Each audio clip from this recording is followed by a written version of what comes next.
Hello gravity gang, क्या हाल चाल। आपका लाइट चैप्टर हम समझेंगे एनिमेशन के थ्रू।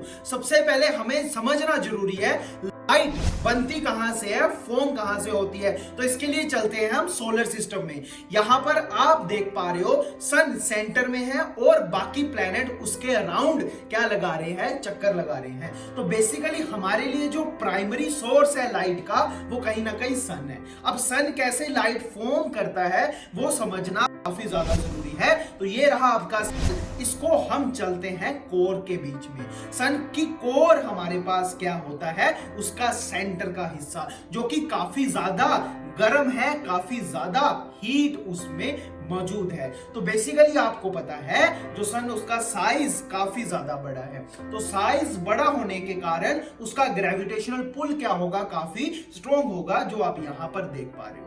अब बेसिकली सन की कोर में काफी ज्यादा हाइड्रोजन प्रेजेंट है, काफी ज्यादा हाइड्रोजन के मॉलिक्यूल्स प्रेजेंट है, जो कि आप यहां पर देख पा रहे हो। अब यहां पर देखिए हाई ग्रेविटेशन होने के कारण सन कंप्रेस करने की कोशिश कर रहा है हाइड्रोजन को, और वो हाइड्रोजन कंबाइन होके बन रही है हीलियम। पीरियोडिक टेबल में आपने देखा यहाँ पर आती है हाइड्रोजन और यहाँ पर आता है हीलियम। हाइड्रोजन में एक प्रोटॉन होता है, दो प्रोटॉन और दो न्यूट्रॉन होते हैं हीलियम में। तो बेसिकली जब हाइड्रोजन कंबाइन होती है तो जो रिजल्टिंग हमारे पास मॉलिक्यूल बनता है वो बनता है हीलियम का। लेकिन इसके दौरान जब हाइड्रोजन आप यहाँ पर देख पा रहे हो पास में आ रहे हैं, तो उनके बीच में से काफी ज्यादा अमाउंट एनर्जी का क्या निकल रहा है, बाहर निकल रहा है। बेसिकली यही जो अमाउंट है एनर्जी का, ये कहीं ना कहीं फॉर्मेशन करता है लाइट जाने की, रोशनी की।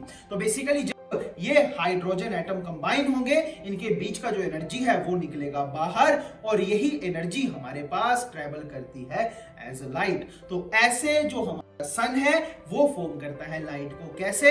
Due to nuclear fusion. Fusion का मतलब होता है कंबाइन होना। तो हाइड्रोजन कंबाइन हुई तो हीलियम बनने के दौरान कुछ अमाउंट एनर्जी का निकला बाहर। अब बात समझने की ये है, ये जो लाइट है ये कैसे ट्रैवल करती है हमारी अर्थ तक। वहां पर समझना जरूरी है जो लाइट है उसके बीच में इलेक्ट्रोमैग्नेटिक करैक्टर होता है, जो कि आप यहां पर देख सकते हो। इलेक्ट्रोमैग्नेटिक करैक्टर का मतलब है लाइट में इलेक्ट्रिक फील्ड भी है और मैग्नेटिक फील्ड भी है। तो इलेक्ट्रिक फील्ड खुद ब खुद बना देती है मैग्नेटिक फील्ड को, और मैग्नेटिक फील्ड बना देती है इलेक्ट्रिक फील्ड को, जिससे वाइब्रेशन होते होते लाइट बिना मीडियम के अर्थ तक पहुंचती है, अर्थ में ट्रेवल करती है, अर्थ तक आ सकती है। तो जो लाइट ट्रैवल करती है वैक्यूम के बीच में, ये पॉसिबल है उसके इलेक्ट्रोमैग्नेटिक नेचर के कारण। तो ऐसे जो लाइट है ये पहुंचती है कहां तक, अर्थ तक। बेसिकली अभी तक हमने समझ लिया जो लाइट प्राइमरली हमारे लिए फॉर्म होती है किसके द्वारा, सन के द्वारा। अब दूसरा हम समझने की कोशिश करते हैं जो हमारे घरों के बल्ब्स होते हैं, लाइट्स होते हैं, वो कैसे लाइट फॉर्म करते हैं। यहां पर आप देख पा रहे हो एक बल्ब में वायर में से इलेक्ट्रॉन यानी चार्ज पार्टिकल मूव होते हुए जा रहे हैं, और वो उस पॉइंट के ऊपर जाके इकट्ठे हो रहे हैं, और उनके बीच में काफी ज्यादा कोलिजन स्टार्ट हो रहा है, जो कि आप यहां पर देख सकते हो कि वायर में से इलेक्ट्रॉन जा रहे हैं, उसमें काफी ज्यादा कोलिजन हो रहे हैं। अब जब भी कोई चीज मूव करती है उसके पास होती है काइनेटिक एनर्जी, जिसके कारण वो मूव कर सकता है।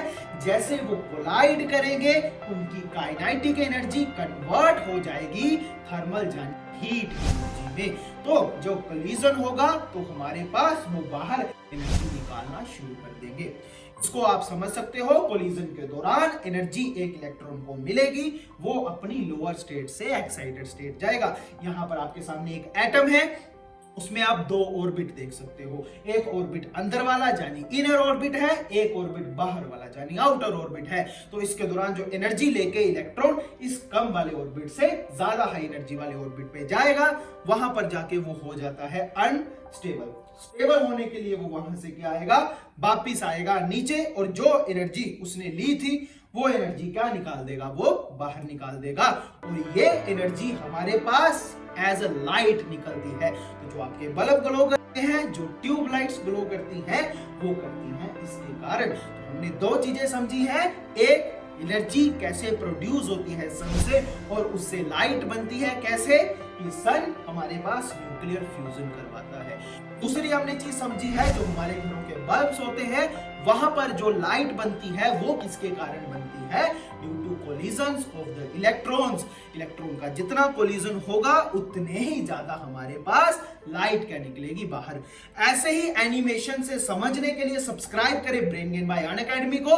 ऐसे ही हम फिजिक्स के हर टॉपिक को एनिमेशन के थ्रू समझाएंगे और साथ ही आपके लेक्चर भी अपलोड हो रहे हैं फिजिक्स जहां पर लाइट कंप्लीटेड है, इलेक्ट्रिसिटी कंप्लीटेड है और आगे हम आई, मैग्नेटिज्म और साथ में एनसीईआरटी सॉल्यूशन शुरू कर रहे हैं। तो यहां पर सब्सक्राइब बटन को प्रेस करें और सब्सक्राइब कर लें हमारे यूट्यूब चैनल को। जल्द मिलते हैं एक नई एनिमेशन के साथ।